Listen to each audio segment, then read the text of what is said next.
अक्षरमहं पुरुषोत्तम दासोस्मि।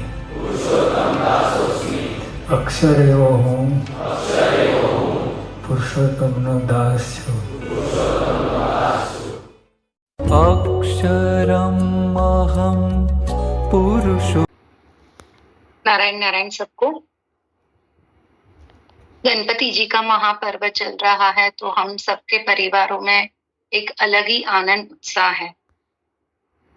तो लोग पूछते हैं कि बार बार कि सत्संग में जुड़ना या धर्म में जुड़ना क्यों आवश्यक है, अति आवश्यक क्यों है, या फिर भगवान हमारी ही परीक्षा क्यों ले रहा है। हर परिस्थिति में हमें अपना मनचाहा जो रिजल्ट रहता है वो नहीं मिलता है, ऐसे क्यों हो रहा है? क्या हर वक्त भगवान हमारी ही परीक्षा ले रहे हैं? तो मैंने पहले भी बताया था कि भगवान फ्री नहीं है कि वो सिर्फ हमारी परीक्षा लेने के लिए बैठे। उनके पास समग्र सृष्टि के, प्रकृति के बहुत सारे कार्य रहते हैं। ये मैं सत्य घटना बता रही हूँ। 2008 की बात है, 15-17 साल पहले की बात है। वो परिवार 2006 में सत्संग में जुड़ा था, स्वामीनारायण संप्रदाय में, और वो अमेरिका में रहते हैं आज भी। उस वक्त वो अमेरिका में बहुत बड़े प्रतिष्ठित परिवारों में से एक है कि जिनका अमेरिका में भी बहुत बड़ा नाम है और पैसे में भी वो अरबोपति है। करोड़ोपति नहीं है, अरबोपति है। तो हर जगह पर वहां पर भी वो गवर्नमेंट को सहयोग देते हैं। इतना बड़ा प्रोफाइल, इतना बड़ा परिवार है वो। लेकिन वो 2006 में प्रमुख स्वामी के संपर्क में आए और वहां पर वो सत्संग में जुड़ गए।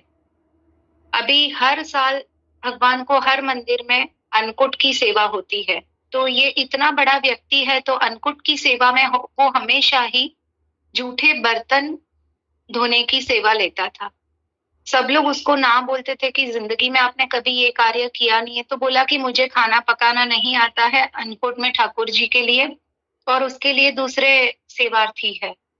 तो मैं बर्तन धोने का धीरे धीरे मेरे, और उसमें वो किसी को वो कक्ष में आने भी नहीं देता था अपने को सहयोग करने के लिए। वो स्वयं खुद ही कर रहा था और वो हमेशा सालों से बर्तन घिसने की सेवा में ही वो रहते थे। इतने अरबोपति व्यक्ति है फिर भी बोला कि नहीं, मुझे मेरे खुद की अंदर से सफाई होती है, ऐसे लगता है। तो जब हम सेवा लेते हैं तो हमें सबसे छोटी से छोटी सेवा अपने से हो वो हमें मन में धारण करना है, ताकि साथ में हमारा अहंकार भी निकलता जाए और हमें वो सेवा करते वक्त नारायण बहुत सारे आशीर्वाद देते, कुछ ना कुछ हमें समझ में आता है। अभी 2008 की बात है, वो दिवाली का समय था। अन्नकूट के बर्तन करके 10-11 दिन वहां पर ही थे। जहां मंदिर में थे वहां से उसका घर करीबन 4 घंटे की दूरी पर था। अभी वो वहां से निकले और 1 आध घंटा गाड़ी में, 1.5 घंटा हुआ था, और उसके परिवार से फोन आया। उसके परिवार में पत्नी है, बड़ा लड़का जो है वो करीबन उस वक्त 6th स्टैंडर्ड में पढ़ रहा था, जिसका नाम है जय, और छोटा लड़के का नाम है कुश, जो उस वक्त करीबन 2री कक्षा में पढ़ता था। तो ये बड़ा लड़का जय और कुश दोनों भाई थे। उसको स्कूल में लेने के लिए मम्मी गई थी और वहां पर सेल्फ ड्राइव कर रही थी, और आते वक्त वहां पर एक्सीडेंट हुआ जिसमें मम्मी थोड़ी सी घायल ज्यादा हो गई। बच्चे सेफ हो गए वहां की गवर्नमेंट ने, और वो लोगों ने हेलीकॉप्टर से बच्चों को अपने स्थान पर पहुंचाया, रिलेटिव के उधर।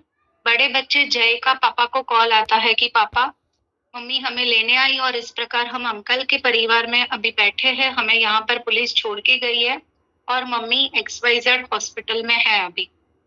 तो बोला चिंता मत करो, जो भी हुआ है अच्छा हुआ।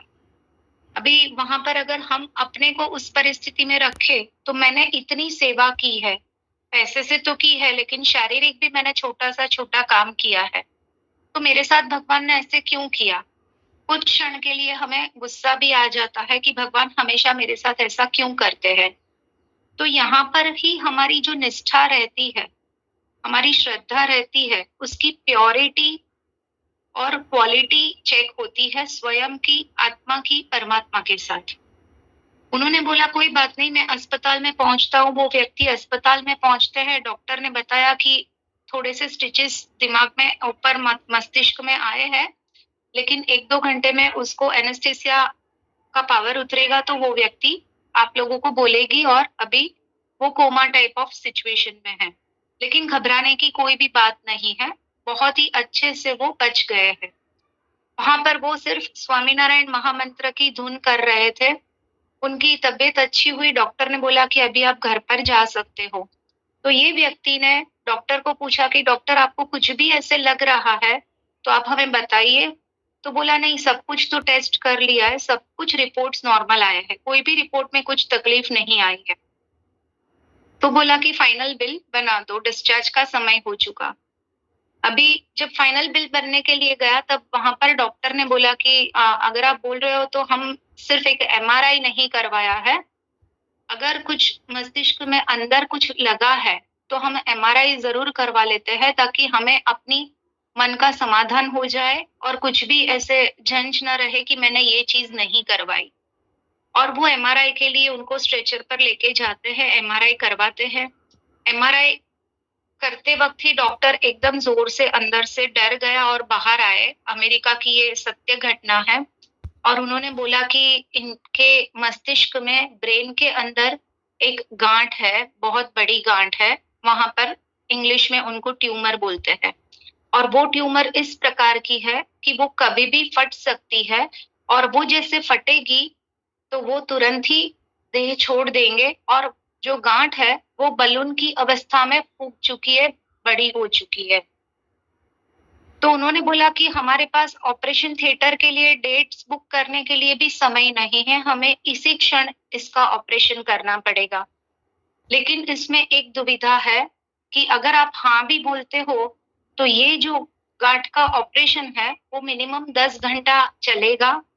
और उसके बाद ये 64 बीमारी का लिस्ट है, उसमें से उनको एक साइड इफेक्ट होगी, या तो वो जीवन भर अंधे हो जाएंगे, या तो गूंगे हो जाएंगे, बोल नहीं पाएंगे, या फिर सिर्फ जीवन रहेगा लेकिन वो कुछ हाथ पैर हिला नहीं पाएंगे। ऐसे 64 बीमारी है कि पैरालिसिस परमानेंट जो क्योर नहीं हो सकता है, इस टाइप वाला।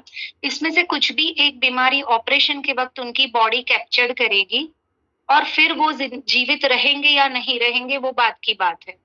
लेकिन अगर सक्सेसफुल ऑपरेशन हुआ तो आपको मेंटली तैयार रहना है कि इसमें से एक बीमारी आपकी पत्नी को होने वाली है। वो जो व्यक्ति थे, इतने अरबोपति थे, उन्होंने बोला कि आप पहले रुको, मैं कोई भी निर्णय लेने से पहले मेरे गुरुजी से, अगर वो हाँ कहेंगे तो लेंगे, अगर वो ना भी कहेंगे तो हम ऑपरेशन भी नहीं करेंगे।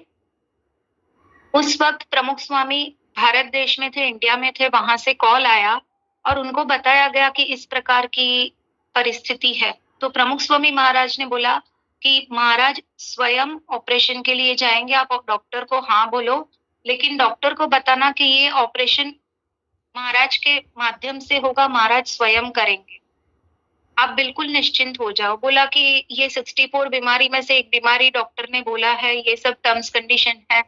तो बोला जब डॉक्टर करेंगे तो कोई भी एक बीमारी आएगी, लेकिन महाराज स्वयं जब ऑपरेशन करेंगे तो आप क्यों चिंता करते हो, कोई भी बीमारी उनको नहीं आएगी। तो हम जब प्रेयर यहाँ ग्रुप में आती है तब संजीवनी रूप से डॉक्टर कार्य कर रहे, वो सब हम शब्दों का उपयोग कर रहे हैं।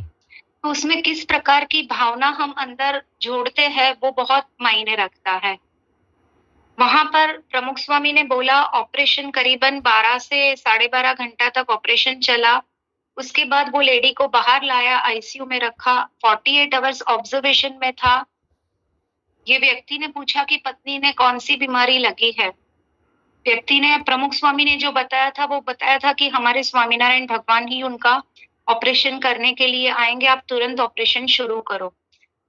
बोला कौन सी बीमारी आई है पत्नी को, तो बोला कि 48 आवर्स के बाद ही हमें पता चल सकता है कि बॉडी ने क्या चेंजेस आए हैं, ये ऑपरेशन की साइड इफेक्ट में उन्होंने क्या डिजीज लिया हुआ है। 48 आवर्स हो गया और वो व्यक्ति, लेडी जो है जय और कुश की मम्मी, वो नॉर्मल है और आज भी वो व्यक्ति जीवित है। जय की उम्र आज 25-26 साल के आसपास है और कुश की उम्र 22 साल के आसपास है। आज भी वो अमेरिका में है और चारों जन परिवार के साथ वहां पर जीवित है। तो यहाँ पर अगर हम होते तो हम उस वक्त कितने नकारात्मक विचार और कैसी कैसी प्रकार की सोच लाते हैं। तो श्री कृष्ण क्या कहते हैं, सब लोग बोलते हैं कि श्री कृष्ण जो है वो एक रणनीति से अपने जीवन में रहे हैं। कुरुक्षेत्र के मैदान में या महाभारत में या कहीं पर भी उनकी बहुत सारे ऐसे प्रसंग है कि वहां पर लोग इस प्रकार बोलते हैं। तो श्री कृष्ण जो है, जब उनको रण छोड़ के भागना था तब वो रण छोड़ के भागे भी है, जब युद्ध की जरूरत थी तब उसने युद्ध भी किया है, जब भीष्म पितामह के ऊपर उनको सुदर्शन चक्र चलाना था तभी भी उन्होंने चलाया है। लेकिन हर परिस्थिति में श्री कृष्ण ने कौन सा शस्त्र धारण किया है? राजनीति का। राजनीति यानी क्या? हम जो आज पॉलिटिक्स बोलते हैं उस प्रकार की पॉलिटिक्स नहीं। राजनीति यानी कि राजा ने जो नीति बनाई है, धर्म से भरी हुई नीति है, उसको राजनीति बोलते हैं। आज हम लोगों ने राजनीति का भी पूरा अर्थ परिवर्तित कर दिया है। तो राजनीति जो श्री कृष्ण ने बनाई थी उसमें सिर्फ उनका हथियार जो था वो प्रेम था। उन्होंने जब सुदर्शन लेके भीष्म पितामह के ऊपर उठाया था तभी भी उन्होंने बहुत प्रेम से बताया था और स्पष्टता से बताया था कि आज मेरे पास कोई ऑप्शन नहीं है और मुझे ये करना पड़ रहा। जहां जहां पर उनको ऐसे लगा तब उन्होंने बहुत स्पष्टता से और प्रेम से बताया है। सबसे बड़ा आभूषण जो शस्त्र लेके श्री कृष्ण अपने जीवन काल में रहे हैं वो प्रेम है। यहाँ पर भी ये जो कुश और जय की मम्मी थी, उनको भी उनके पति ने जो प्रमुख स्वामी महाराज से बात की थी उसमें एक अलग ही तीव्रता से, स्वच्छता से, निष्ठा से प्रेम नारायण के साथ था और अपने गुरु के साथ था। तो गुरु का रहना कितना आवश्यक है वो धीरे धीरे हमें पता चलता है कि गुरु के ही माध्यम से हमारे मोक्ष के द्वार खुलते हैं। जो मैंने पहले भी बताया है कि अगर हमें अक्षरधाम नारायण धाम जाना है तो ये जन्म में नहीं भी हो जा पाए, लेकिन हम आज से सत्संग में जुड़ के उसका हमारा जो एक सीढ़ी का पहला कदम है वो चढ़ना हमने शुरू किया है, ताकि हम कभी भी हमारा बुलावा आए तो हम अक्षरधाम जाए, नारायण धाम जाए। हमें बार बार इसमें से, ये योनियों के फेरे में से हमें भटकना ना पड़े। तो अक्षरधाम जाने के लिए भी हमें क्या करना चाहिए कि नारायण स्वयं हमें लेने के लिए आए, जब भी बुलावा आए, सत्संग और प्रेम और एक उसका आचरण करना है और एक दिव्य श्रद्धा, अड़ग निष्ठा नारायण के प्रति हमारी होनी चाहिए। तो स्वामीनारायण भगवान ने तो स्वयं बताया हुआ है कि जो हमारी शरण में आएगा उसको अक्षरधाम ले जाना मेरा कर्तव्य है, चाहे वो व्यक्ति कैसा भी हो। मैं उसको अक्षरधाम स्वयं लेने के लिए आऊंगा और लेकर जाऊंगा। तो हमारे जितने भी कर्म बाकी है वो सब कुछ हम नारायण को समर्पित करते हैं। और जब भी जीवन में ऐसी अवस्थाएं आती है कि जब हमारे सामने रास्ता नहीं रहता है या कुछ गलत हो रहा है, हमारी इच्छा अनुसार हमें नहीं हो रहा है, उस परिस्थिति में तो हमें नारायण को समर्पण और सरेंडर भाव रखना है। ये परिवार का ये जो इंसिडेंस बना है उसमें आज तक उसकी मम्मी को कोई भी बीमारी नहीं है और वह स्वस्थता से, बहुत सहजता से अपना जीवन जी रहे हैं। अच्छे से वो खुशी से नारायण की सेवा में आज भी उनका जीवन है। अमेरिका में आज भी वो परिवार स्थित है। उनकी बहुत बड़ी वहां पर भी नामना है, उतना प्रतिष्ठित परिवार है वो। लेकिन हमें ऐसी परिस्थिति आती है तब हम क्या करते हैं? सबसे पहले नकारात्मक सोच आती है। आज के हमारे इस सेशन में हमें वो नकारात्मक सोच का परमानेंटली त्याग करना है कि नकारात्मक सोच किस प्रकार की आती है कि मेरे साथ ऐसा क्यों हुआ, मेरे साथ हमेशा ऐसा गलत ही होता है, नारायण कभी भी मेरे साथ नहीं रहते और कभी भी मुझे साथ नहीं देते हैं। हमें कहीं ना कहीं अकेलापन का महसूस होता है। हम अकेले नहीं हैं, हमारे साथ तो स्वयं नारायण है। जो ये केयुंग सत्संग में जुड़ा है उनके साथ स्वयं नारायण हर क्षण हर पल रहते ही है। आप चाहे कोई भी अवस्था में हो, आप चाहे कैसा भी कर्म करो, लेकिन नारायण आपके साथ है। जब हमारा शुद्ध कर्म रहेगा तब हमें उसकी अनुभूति होगी। जब हमारा कर्म में थोड़ा सा आगे पीछे रहेगा तो हमें नारायण अपनी ये मनुष्य भरी जो आंखें हैं उससे दिखते नहीं है, या हम उसकी अनुभूति नहीं कर पाते हैं, अनुभव नहीं कर पाते हैं। तो हमें संपूर्ण सरेंडरता से कि अगर उनका एक्सीडेंट नहीं हुआ होता तो शायद उनको अभी पता भी नहीं चलता कि ये गांठ होती थी। लेकिन एक्सीडेंट के वक्त हमें क्या सोचते हैं, अगर हमारे साथ ऐसी घटना होती है तो किस हद तक हम गलत विचारों में चले जाते हैं। लेकिन नारायण जो भी करते हैं वो अच्छे के लिए ही करते हैं। मैं मेरी स्वयं की बात बताऊं, इस बार मैं जो बीमार हुई थी, मैंने पहले ही दिन मेरे घर मंदिर में श्री जी महाराज को बोला था कि श्री जी महाराज ये आपकी प्रसादी है, आज जो मुझे बीमारी हुई है वो। तो अगर जो बीमार हुए हैं वो भी उनकी इच्छा से हुआ है, जो कुछ भी हुआ है उनकी इच्छा से हुआ है, और उनमें हमारा और उनका दोनों का खुश होना, राजी रहना बहुत आवश्यक है, अंतर्मन से राजी होना।